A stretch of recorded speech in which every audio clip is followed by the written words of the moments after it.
Halo, balik lagi di podcast ZQ Score dan kali ini masih bersama gue Fahri Mahar. Tapi seperti biasanya gue nggak sendirian. Gue ditemani sama jurnalis harian Kompas. Seperti biasa kalau bukan Iksan Mahar. Halo. Gimana kabar San? Baik, alhamdulillah. Sehat lah ya. Nah ini kemarin nih langsung aja kali. Langsung. Yang lagi rame di podcastnya Om Deddy Corbuzier ya tentang STY yang katanya belum tekan kontrak itu ya, pemutusan kontrak ya. Nah itu menurut lu gimana San? Emang apa ya, kalau ngomongin soal kontrak itu kan emang hal, apalagi pemutusan gitu yang secara tiba-tiba, dan emang ya rata-rata emang pemutusan emang tiba-tiba, seperti juga terjadi misalkan contohnya kayak Erik ten Hag terakhir sama MU gitu kan, dan mayoritas pelatih-pelatih di Eropa emang nggak sesemut itu pasti proses pemecatan, karena di kontrak itu kan tentu ada klausul ketika kontrak itu akan diputus di tengah jalan gitu, dan itu yang harus disepakati dulu kedua belah pihak, kira-kira kompensasinya seperti apa jalannya. Ada beberapa misalkan contohnya kayak Allegri bersama Juve musim lalu, akhirnya deal kontraknya itu caranya dibayar dalam bulanan biasa. Jadi tetap aja kayak mereka si Allegri digaji sama Juve terus tiap bulan gitu kan, dan ada besaran kompensasinya itu. Nah, mungkin itu yang belum disepakati sekarang oleh Sintayong dan PSSI gitu. Dan menurut gue itu hal yang wajar. Kenapa? Karena emang pemutusan kontrak itu kan emang karena masih ada kontrak yang harus berjalan, apalagi Sintayong masih berjalan sampai 2027. Itu masih ada kurang lebih 2 tahun lebih gitu kan, 2 tahunan gitu kan. Jadi memang akan sedikit alot pembicaraannya, begitupun juga dulu ketika membahas perpanjangan kontrak juga kan cukup alot tuh, ada waktu sekitar lebih dari 3 bulan sampai akhirnya Sintayong menandatangani kontrak baru dengan PSSI Juni tahun lalu hingga 2027 gitu kan. Dan ini pun juga makanya yang pemutusan ini juga agak panjang, jadi emang hal yang wajar gitu kan, hal yang wajar, dan memang seharusnya sih nggak usah diperdebatkan menurut gua, karena itu adalah dapur urusannya antara Sin, terutama agentnya yang mengurusi kontrak Sin itu, dan juga oleh PSSI ya, mungkin tim legal dan terutama tim legalnya gitu kan. Itu hanya urusan di dapur lah menurut gua, dan emang nggak seharusnya diungkap kan. Meskipun misalnya contoh gini, Erik ten Hag kecewa dipecat sama MU gitu kan, tiba-tiba datang Ruben Amorim, masa kan nggak pernah ada kasus di Eropa misalkan orang agen Ten Hag marah-marah. Wah, Ten Hag belum tanda tangan kontrak nih, masa dia MU udah ngontrak Ruben Amorim aja kan, nggak kayak gitu kan. Jadi udah ada, ibaratnya udah ada kesepakatan, ya udah, dan itu keputusan dari manajemen ya diterima oleh pelatih sebagai seorang profesional yang punya kontrak, yang punya emang mereka punya masa kerja yang nggak akan selamanya di situ gitu. Jadi menurut gue nggak ya, aneh juga gitu ini masih diomongin seperti itu, karena ya kita tahu sekarang Indonesia udah punya pelatih baru, Patrick Kluivert. Ya udahlah, saatnya kita sekarang buka lembaran baru. Apapun yang terjadi kemarin sama Coach Shin memang tidak etis sebenarnya, banyak hal-hal yang kurang etis lah kalau kita lihat gitu kan dari mulai timur, tapi ya itu udah keputusan PSSI yang harus dihormati. Tapi emang wajar nggak sih si mantan analis timnas itu ya, si Kim Jong Jin bilang kalau misalnya pemecatan STY itu Hamin 2 jam setelah peresmian si Patrick Kluivert ini. Hamin 2 jam sebelum ini kan, sebelum diumumkan itu pas hari Senin kan, 2 minggu yang lalu. Jadi emang wajar aja sebenarnya ya. Semua hal itu kan keputusan memang dari federasi gitu kan, mau ke depannya mau itu diumumin, bahkan diumumin event 5 menit sebelum pengumuman juga nggak masalah juga gitu kan, karena tetap juga yang punya kontrak misalkan gitu, misalnya kita kerja di sebuah perusahaan gitu kan, terus tiba-tiba mereka umumkan ada PHK besar-besaran misalkan, dan itu diumuminnya ternyata 15 menit sebelum atau 10 menit sebelum itu hal yang keputusan perusahaannya gitu, yang mengontrak kita sebagai profesional misalnya seperti itu kan. Jadi tidak ada ya, kalau disuruh etis nggak etis emang ada hal lah etika di situ gitu, ada permasalahan etika di situ. Tapi dari sisi profesional baik lagi ya, itu hal yang sebenarnya normal, apalagi di dunia sepak bola banyak banget hal-hal kayak begitu kan. Yang penting tapi intinya sekarang ya PSSI harus jalankan komitmen untuk kasih kompensasi yang nggak kecil nih buat Coach Shin sebenarnya ya kan, yang cukup gede juga karena kontraknya, bayangin aja kontrak aja per bulan aja kurang lebih 2M lah plus minus gitu kan, 2 miliar, dan itu salah satu kontrak pelatih timnas Indonesia tertinggi di Indonesia gitu kan. Belum lagi ada klausul-klausulnya sebenarnya dalam kontraknya itu banyak hal gitu kan, dan itu memang harus disepakati, dan itu memang perlu waktu. Even apalagi sekarang nih pemutusan, jadi pasti ngomongnya pasti lebih panjang lah. Kemarin aja perpanjangan kontrak aja panjang banget itu pembahasannya. Butuh nggak cukup 1-2 bulan gitu kan sampai akhirnya Sintayong mau tanda tangan kontrak baru. Jadi emang proses itu. Jadi apapun yang emang secara etika mungkin ada masalah, tapi dalam sisi profesional ya udahlah kita hormati semua jalannya. Yang penting Coach Shin dapatkan haknya gitu kan, dan PSSI juga jalankan kewajibannya dan untuk memenuhi haknya Coach Shin sebagai profesional. Ya mungkin netizen kan bilang kan kok hamin 2 jam gitu ya, di mana rasa ininya ya, maksudnya STY kan udah bawa Indonesia gitu ya, udah melalang ya bawa Indonesia bagus lah ya gitu di kancah internasional. Terus berarti sebelum ini udah ada ini udah ada nama si Kluivert ini, maksudnya gitu kan. Mungkin di situ kali ya. Nah, iya mungkin juga itu. Tapi kan emang ya itu kalau pencariannya kan jelas panjang gitu kan. Ya emang untuk mencari pengganti akhirnya sampai ada keputusan itu kan, itu juga nggak keputusan yang semalam 2 malam diputuskan oleh PSSI. Emang yang gue dengar emang panjang lama lah, ya, dari sudah lama gitu kan.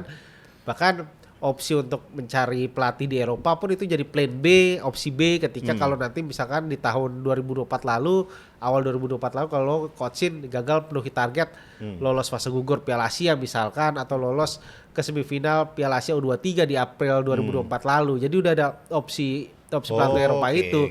Meskipun emang ketika Coach Shin bisa jalankan memenuhi 2 target itu di Qatar, PSSI jalankan komitmen perpanjang kontrak. Lanjut ya. Nah, dan itu emang ya opsi plan B itu akhirnya nggak diusik-usik lagi tuh sampai akhirnya ketemu ya kemarin apa yang terjadi di bulan November dan November kemarin. Padahal dulu bulan pertengahan tahun kemarin padahal kita was-was ini netizen ya. Wah, ini STY belum tanda tangan perpanjangan kontrak nih. Iya betul.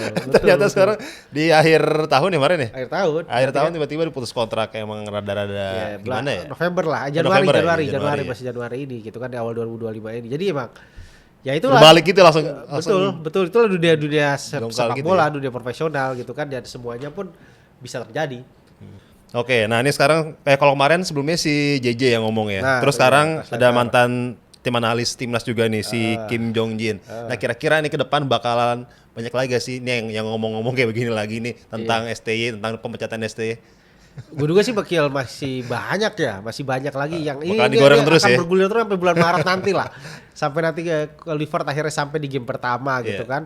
Apalagi kalau misalkan ya buruk-buruknya Coach Patrick Kluivert gagal penuhi target, dapat 4 poin di laga Australia sama Bahrain. Wah makin ini lagi lah, makin bergulir lagi nih soal kontroversi Coach Sintayong ini. Tapi memang apa ya namanya, gue emang melihat bahwa akan banyak beberapa asistennya, kan lumayan banyak nih asistennya Sintayong kan. Banyak banget ya. Kita bahkan sebelum translator anaknya pun bikin story kan. Oh iya, anaknya. Itu 2 hari setelah PSSI umumkan bahwa udah nggak sama Coach Shin lagi gitu kan, muncul lah segala macem lah itulah. Jadi emang gue ngelihat bahwa emang udah terstruktur TSM, terus sistematis, masif nih gitu kan. Untuk ngomongin soal Coach Sintayong ini gitu kan. Jadi mungkin nanti asisten yang lain, mungkin nanti pelatih kiper juga ikut bicara gitu kan. Jadi emang udah hal yang TSM itu tadi. Jadi kayak buzzer deh. Mirip-mirip kayak begitu tuh. Buzzer ya? Mirip kayak gitu tuh.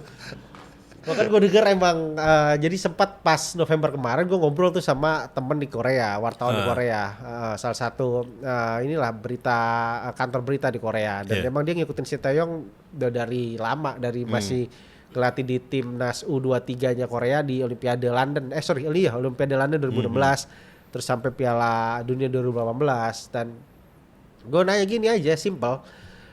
Bro, ini orang public figure sebesar Sintayong atau public figure sebesar Son Heung-min misalkan, pemain terbaik Korea sekarang, mungkin gak sih kalau mereka sewa buzzer untuk mengerucutkan isu-isu tertentu untuk personal branding mereka? Dia santai aja bilang normal kok itu di sini gitu kan. Jadi hal-hal yang misalkan untuk sewa buzzer segala macam itu hal yang normal maksud mereka gitu kan. Nah itu tapi mungkin tidak langsung atas tanda kutip perintah dari orang bersangkutan, misalkan Coach Shin lah atau Son Heung-min lah misalkan gitu. Tapi emang agensinya mereka yang bergerak untuk itu gitu kan. Makanya kalau apa indikasinya ya kita tahu influencer Korea sempat ngomong soal Coach Sinteyong, minta orang Indonesia harusnya dukung Coach Shin. Bagus-bagus sih kalau misal media-media Korea tentang berita tentang STY ya. Iya gitu-gitu. Jadi emang akan terus bergulir seperti ini gitu kan. Nah, apalagi nanti Coach Shin tanggal 26 bakal pulang Balik ke Korea ya? Gue yakin bakal banyak tuh wawancara sama media Korea tuh. Soalnya kemarin pas Coach Shin dipecat tuh banyak teman-teman di Korea tuh email gua mau nanya gimana sih ini duduk perkaranya nih Coach Shin sampai dipecat di timnas Indonesia gitu. Iya. Ya gue share link aja tulisan gue tuh November kemarin kan kemarin soal ya. keretakan ruang ganti gitu kan. Dan akhirnya mereka kami ngerti gitu. Jadi tahu ada kemarin ada 2 media bola terkenal lah di Korea yang akhirnya gue kontak-kontakan korespondensi sama mereka ngasih tahu di Indonesia begini dulu perkaranya ya. Itulah yang jadi bahan mereka untuk paham situasi Coach Shin di Indonesia. Ya tentang keretakan di ruang ganti ya si Kim Jong Un juga ngomong ya. Itu nggak benar katanya di ruang ganti itu. Iya, katanya memang ada beberapa pemain timnas yang nyebarin itu semua ya, nyebarin isu-isu yang nggak bagus ya. Nah, tapi menurut gitu. gimana? Di Korea itu sekarang era sekarang nih anak-anak muda di Korea, gue baca-baca literasi terakhir ini ada slang istilahnya kondai gitulah istilahnya. Itu ada terjadi di anak-anak pekerja generasi Z sekarang gitu. Apa itu kondai? Kondai itu kayak budaya ketika orang tua, orang dewasa, mereka anggap orang tua lah atau orang dewasa di Korea itu slang. Ini kan slang nih. Nganggap bahwa orang tua tuh harus orang tua tuh mengarahkan sesuatu biar anak muda tuh harus ngikutin. Jadi dianggap kalau anak Gen Z bilang pikiran kolot kita harus ngikutin nih gitu. Nah budaya itu yang gua karena Korea itu kan emang sangat besar senioritasnya, sangat tinggi lah seratanya, bisa dikatakan terutama orang tua tuh harus didengerin. Nah, menurut gua itu yang mungkin terjadi bersama Coach Shin karena kita tahu Coach Shin kan siapa yang mau bantah gitu kan, siapa yang berani bantah, dan budaya di Korea itu yang dibawa Coach Shin bersama 5 tahun di timnas Indonesia di ruang ganti Indonesia gitu kan. Tapi ketika datang pemain-pemain naturalisasi yang ibaratnya punya diskusi budaya ya. dari barat, terutama dari Belanda untuk diskusi segala macam, itu kan berbeda tuh sama budaya timur. Kalau orang Indonesia dengan kondai itu ya bisa terima lah, karena menganggap Coach Shin orang tuanya ngedengerin gitu kan. Masih salim lah ya. Salim gitu kan, jadi terima lah gitu kan. Tapi ketika pemain-pemain dari Belanda itu ya mereka ngajak diskus dan ternyata mentok nggak bisa gitu kan. Nah itu mungkin juga sempat dikeluhin sama beberapa pemain kan. Jadinya itu yang akhirnya nggak bisa dan nggak ketemu. Itulah akhirnya membuat sebenarnya bukan retak hubungan, tapi akhirnya ada gap, ada communication block di situ, ada blok komunikasi di situ yang akhirnya membuat komunikasi ini nggak berjalan se-smooth, nggak berjalan sealami seharusnya di ruang ganti. Nah gitu, itulah akhirnya membuat sempat ada friksi akhirnya. Iya. Oke, kita kayaknya cukup lah ya ngomongin masalah STY ini. Sekarang kita udahlah move on ke Patrick Kluivert. Yoi. Nah, dia katanya lagi nyari ini ya. Sebenarnya nyari PSSI atau Kluivert sih yang di-retak itu sih? Di-retak itu kan menyesuaikan sebenarnya dua-duanya. Patrick Kluivert misalkan juga butuh di-retak, PSSI juga yang pasti sebenarnya emang PSSI harus mencari. Kenapa? Karena di-retak itu kan nanti dia yang bertanggung jawab, nggak cuma timnas. Di-retak itu nanti bagaimana dia menyusun soal filosofi sepak bola kita, menyusun bagaimana pola pembinaan usia dini. Gimana percepatan peningkatan kualitas sumber daya bola kita itu mulai dari pemain, pelatih sampai wasit perangkat pertandingan. Jadi itu tugasnya sangat luas. Jadi timnas itu ya jadi ibaratnya gini, dalam satu bagan tugas Dirtek itu dia membawahi semuanya dan emang muara ujungnya nanti akan ke timnas. Nah, tapi kan buat mencapai timnas yang kuat, nah Dirtek harus mikir nih, timnas yang kuat harus gimana? Nggak mungkin dong cuma naturalisasi, nggak mungkin dong kita cuma nyari pemain dari Belanda, dari Eropa misalkan keturunan Indonesia yang diajak bergabung gitu kan, nggak mungkin seperti itu. Dirtek harus bekerja bagaimana akar rumput di Indonesia bisa menunjang timnas. Nah, akar rumput dari mana? Ya itu tadi dari pembinaan usia dini, gimana dari kompetisi-kompetisi muda, belia misalkan sekarang adanya EPA misalkan gitu. Terus juga sampai mulai Liga 1 sampai Liga 4 bagaimana mereka bisa menunjang untuk membentuk timnas yang kuat gitu. Jadi emang jadi Dirtek itu bagaimana dia membentuk sistem. Jadi nggak sembarang orang yang bisa. Di Belanda pun nggak sembarang orang yang punya level untuk bisa cocok jadi Dirtek. Mungkin sekarang ada yang cocok hanya Luis van Gaal misalkan. Iya. Atau Bert van Marwijk karena pengalamannya udah panjang. Atau mungkin Guus Hiddink yang bisa untuk di level itu sekarang di Belanda yang ada. Karena kenapa? Karena Dirtek juga perlu orang yang dihormati oleh orang-orang yang akan bekerja bersama dia, terutama para pelatih, asisten pelatih segala macam. Jadi selain dia punya pengalaman, punya pemahaman yang sangat mumpuni soal sepak bola, terutama bagaimana membentuk sistem bola di suatu negara yang menunjang, nggak cuma dia punya ide, tapi bagaimana mengelaborasi budaya sepak bola di negara itu sampai akhirnya bisa membantu timnas yang kuat gitu kan. Jadi paling enak tuh sebenarnya kita sekarang mencontoh Uzbekistan misalkan. Gimana dia? Uzbekistan itu 2010 Sampai itu Dirteknya dia? dia sekarang lokal semua kan. Jadi 2010 tuh Uzbekistan timnasnya dipakai pelatih lokal semua. Jadi ada proses revolusi besar dia di tahun 2010-an gitu kan.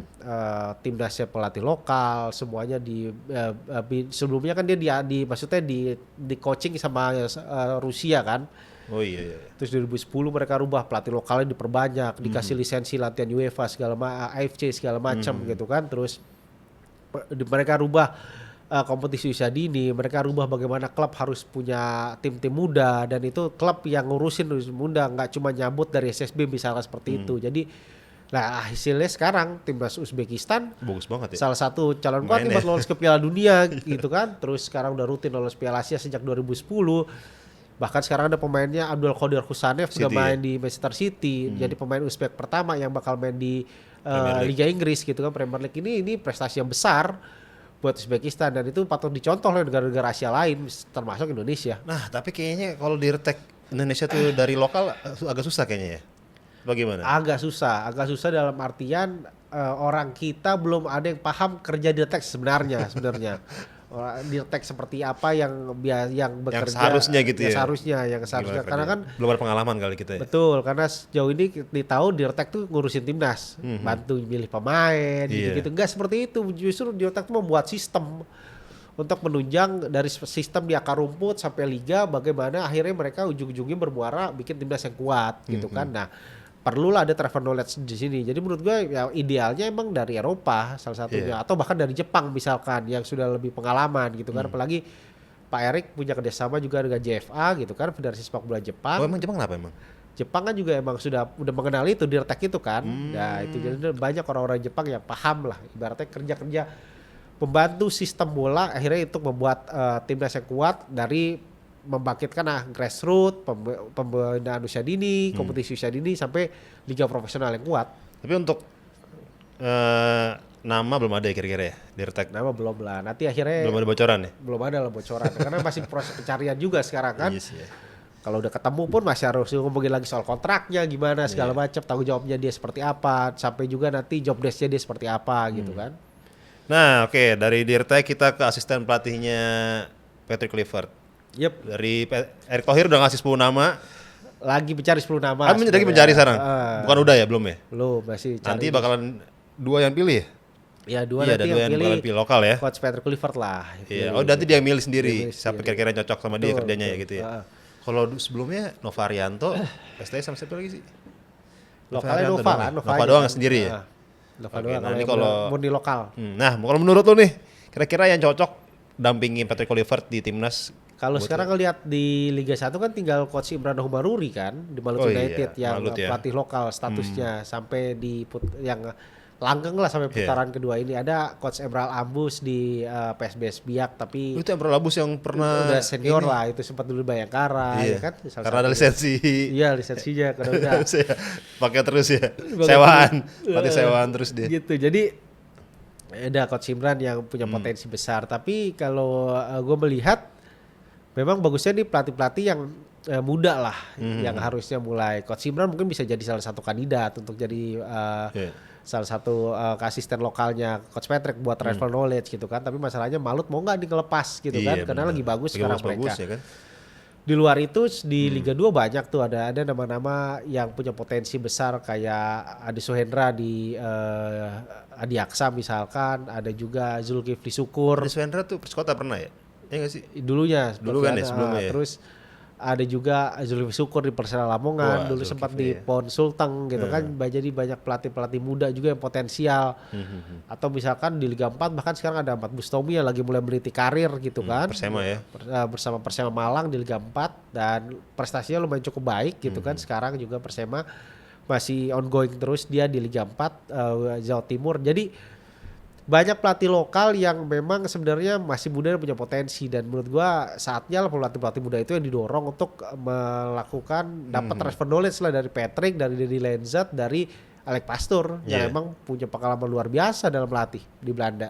Iya lah, kayaknya kalau misalnya yang tua-tua ya udahlah gantilah sama muda lah ya. Nah iya, misalkan kayak contohnya gimana kalau sama juga misalkan kayak coach Bejo Sugiantoro misalkan Bejo sekarang mana ya? di Deltras Oh, kan. Deltras, Nah itu dia. juga lumayan oke, bisa juga dicoba. Bahkan kalau mau yang agak senior sedikit, sangkatannya coach Bejo di Deltras ada juga misalkan Ustonawawi. Sonawawi. Yang juga oke. Di Ustonawawi kan sekarang sempat juga jadi caretaker di Persebaya, Oh direktur teknik, iya kemarin ya. direktur Iya, teknik di bener, Persebaya. bener, Jadi bener. emang punya banyak lah kita potensi di Persebaya, ada beberapa bahkan mantan pemain Persebaya kayak Matt Halil pun udah punya lisensi Matanya di mana nasional. emang sekarang? Kemarin terakhir kan dia megang tim internal Persebaya kan. Oh, Persebaya semua ya. Jadi banyak lah potensi-potensi itu yang bisa dicoba, akhirnya dicoba. Bahkan kayak Coach Kurniawan yang sekarang jadi salah satu pelatih di Como, tim Como Iya, dengar-dengar Primavera kan. Bisa juga tuh dibantu untuk jadi bantu di timnas buat bantu Patrick, salah satu asisten pelatih lokal. Jadi harusnya banyak mantan-mantan, jadi ibarat gini, pelatih mantan pemain yang dulu angkatannya Primavera lah. Program Primavera yang dulu pelatihnya dan coach Danur Windo ya 90-an, sekarang udah mulai jadi pelatih. Nah, itu saatnya mereka lah yang membantu Patrick Kluivert biar setidaknya nanti 5-10 tahun mendatang mereka ini udah matang nih buat ngelatih timnas, dan udah tahu kan kalau sekarang kita kan misalkan ya syukur-syukur nanti lolos Piala Dunia, ekspektasinya pasti bakal lebih besar, dan mereka nih ada pelatih lokal yang udah paham bahwa kalau buat bersaing di Asia, buat lolos Piala Dunia nih tantangannya seperti ini gitu, dan kita butuh orang-orang itu percepatan akselerasi kemampuan kualitas pelatih itu untuk membantu kita nggak cuma lagi sekarang bicara soal Asia Tenggara, tapi juga buat ngomongin kita bersaing di Asia. Iya benar. Tapi kalau dari kacamata lu yang cocok siapa nih? 2 orang itu ya. Buat closing deh nih. Gue sih belum tahu juga Iya. sebenarnya Coach Patrick nih pengennya main kita seperti apa. Iya. Gitu kan. Tapi kalau misalkan maunya dia benar-benar mau terbuka dan emang pelatih yang bisa pegang ruang ganti, Zulkifli Syukur salah satunya tuh. Dia Iya. bisa pegang ruang ganti yang oke di Sulteng kemarin di PON, pegang Sulteng, sekarang di Persela juga bisa pegang Persela, sempat terseok-seok Persela akhirnya masuk 8 besar untuk promosi ke Liga 2. Salah satu itu ya juga pelatih lain lah bisa coba, tadi yang gue sebutin beberapa nama itu bisa jadi kandidat juga Zulkifli gitu kan. ya. Bagus Jadi emang banyak lah pemain pelatih muda, bahkan ya Imran lah atau Kurniawan Imran misalkan salah satunya sekalian, karena mereka sudah punya pengalaman. Kurniawan contohnya udah pernah megang Sabah di Liga Malaysia. Terus Ini luar semua ya? Sabah, Como sekarang. Como sekarang di Sabah sampai 2 musim, termasuk membawa Sadil ke sana kan, ke Iya. Liga Malaysia, sampai sekarang Sadil masih di sana. Coach Imran udah megang Malut, wajar lah ini pelatih-pelatih muda ini harus didorong lah untuk Iya benar. menjadi asistennya Kluivert, sehingga ada transfer knowledge antara pelatih lokal kita yang sangat potensial, pelatih muda lokal yang sangat potensial, dengan Patrick Kluivert dan tim pelatihnya yang emang punya pengalaman dan ya berharap bisa membantu timnas lolos ke Piala Dunia nanti. Oke, nah ini kira-kira kapan sih ini ya pengumumannya ini? Apa tuh? Untuk Dirtek sama asisten Februari lah. Februari nanti. masih lama. Kemungkinan akhir Februari lah. Jadi sebelum Februari. Maret ketika pemain mulai bersiap untuk lawan Australia dan Bahrain, komposisi tim pelatih dan Dirtek timnas Udah siap ya? Udah siap gitu. Oke deh, kayaknya gitu aja San ya untuk perbincangan kita kali ini tentang isu-isu yang sedang hangat nih tentang STY. Tadi kita juga udah bahas sama Patrick Kluivert yang lagi cari asisten pelatihnya ya. Dan Dirtek juga buat PSSI. Dirtek buat PSSI. Yaudah ya, kalian jangan lupa di subscribe, terus di komen sama di like. Terus jangan lupa saksikan episode kita juga yang pastinya masih membahas tentang bola nasional dan tim nasional pastinya. Sampai jumpa, bye.